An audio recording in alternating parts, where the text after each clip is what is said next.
It was a quiet Friday evening when I returned home earlier than usual from work, the kind of early return that's usually a pleasant surprise, but that day, it would change everything. The smell of expensive perfume hit me before I even stepped inside, an unmistakable floral scent that wasn't hers. Something felt off immediately. I quietly slipped off my shoes, trying not to alert anyone, and as I moved down the hallway, laughter and hushed voices floated from our bedroom. My heart sank. I could hear her voice, soft, intimate, and mingled with a man's. My wife. Cheating. Right here. Right now. I froze, trying to control the sudden storm inside me, my mind spinning with disbelief and rage.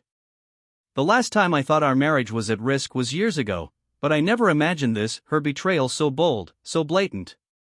I wanted to burst in, scream, make her regret it instantly, but something inside me paused. Calmly, I retreated to the living room, pulled out my laptop, and started thinking. Revenge. A plan. Something that would make them both understand the depth of their mistake. I began by quietly searching through my wife's phone. I already had her passcode memorized, a habit she'd gotten used to thinking was harmless. I skimmed her messages, confirming what I already suspected. There were months of planning, secret meetups, intimate photos, and even messages about how he makes her feel alive again. My chest burned with betrayal, but instead of losing control, I smiled coldly. They thought they were clever, thought they were invisible, but they were about to learn the true cost of deception. I grabbed a few items, a small voice recorder, my laptop, and my phone, and quietly left the house. I called the man she was with, pretending to be her, scheduling a fake meeting at a downtown cafe. I knew he'd come, arrogant in his certainty that he was winning. Meanwhile, I prepared my presentation. The laptop would display every message, every photo, and the voice recorder had snippets of their intimate conversations from the other night, proof undeniable. By the time I arrived at the cafe, they were already there. Her lover, confident and smug, didn't even notice me at first. I sat at a corner table, calm, sipping my coffee, watching them. My wife arrived a few minutes later, her face lighting up with delight at seeing him.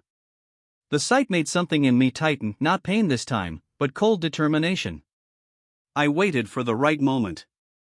When he leaned in to whisper something into her ear, I stood and walked toward them.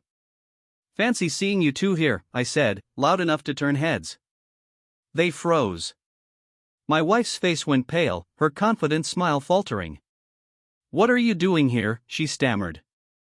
Her lover's eyes widened, a mix of shock and confusion. I smiled thinly, and with deliberate slowness, opened my laptop, connecting it to the cafe's large display screen using the public Wi-Fi. The first message popped up, a long, detailed conversation planning their next secret rendezvous. Heads turned as the explicit photos appeared next. A few customers shifted uncomfortably, realizing the tension in the air. I reached into my bag and pressed play on the voice recorder. Their voices filled the room, intimate, betrayed words spilling into the public space. My wife's face drained of color, her lover gawked, trying to reach for his phone as if to stop the evidence, but it was too late. Every message, every image, every whispered betrayal was on full display. People were staring, murmuring, glancing between the couple and me. I didn't shout, I didn't accuse, I let the evidence speak for itself. My wife tried to cover her face, but her lover's pride had evaporated completely. I leaned closer and said softly, "I suppose now you understand why I never trusted empty promises." Their attempts to explain or deny were meaningless, every proof was right there, undeniable. Then, the final act. I pressed a button on my phone, sending a copy of everything, the messages, the photos, the recordings, to their families, mutual friends, and even his workplace email. Within moments, chaos erupted around them. People they thought they could deceive were now witnesses. My wife's tears fell freely, her lover's face crumpled with embarrassment and fear. They looked at me as if expecting rage or violence, but I simply nodded, cold, unshaken. "Sometimes," I said, "betrayal deserves more than anger. It deserves exposure." I walked away calmly, leaving them to face the consequences. I didn't shout, I didn't scream, I didn't need to.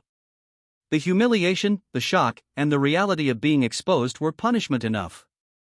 As I walked through the streets toward my car, a strange sense of liberation washed over me. The weight of suspicion, pain, and heartbreak lifted, replaced by control, clarity, and the knowledge that I had handled the situation on my terms. I hadn't stooped to physical confrontation, I had let their own deceit destroy them. By the time I reached home, I felt a strange sense of closure. My house felt different, clean, quiet, and mine again.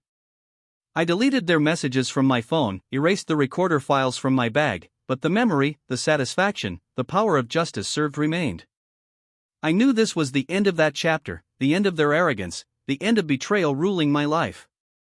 And somewhere, deep down, I understood that revenge wasn't about rage, it was about reclaiming control, reclaiming dignity, and showing them exactly who had been underestimated all along.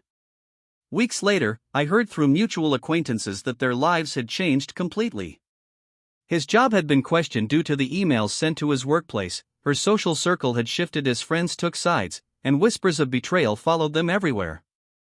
And I moved on, quietly, with a sense of satisfaction that comes not from violence, but from seeing justice unfold. I never gloat, I never look back. But whenever I think of that Friday evening, I smile quietly to myself, knowing that in exposing their betrayal, I reclaimed not just my dignity, but my peace.